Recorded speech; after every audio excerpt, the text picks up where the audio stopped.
Thank you, Chairman McKeon. Today, 227 years ago, on September the 17th, our founding fathers signed our nation's most precious document, the U.S. Constitution.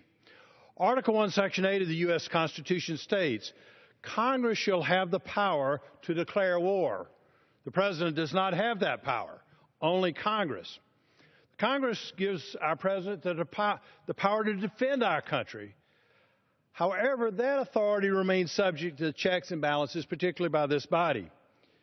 As such, if the President believes a state of war exists between ourselves and ISIL, the comments made by both Secretary of Defense and Secretary of State indicate that he does, then let him make it constitutional by first coming to Congress and asking for that declaration. Today, the House will vote on the President's request to authorize assistance to train and arm the Syrian rebels. I have long opposed arming the Syrian opposition out of the fear that these weapons will fall into the hands of Islamic radicals, such as ISIL.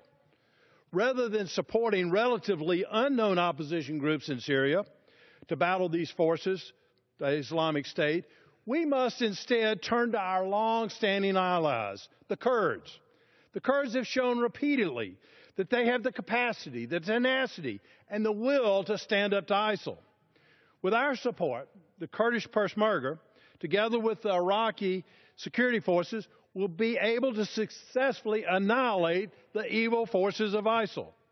In conclusion, Madam Chair, if the President wishes to engage this country in military action against ISIL, then I urge him to ask Congress for a declaration of war.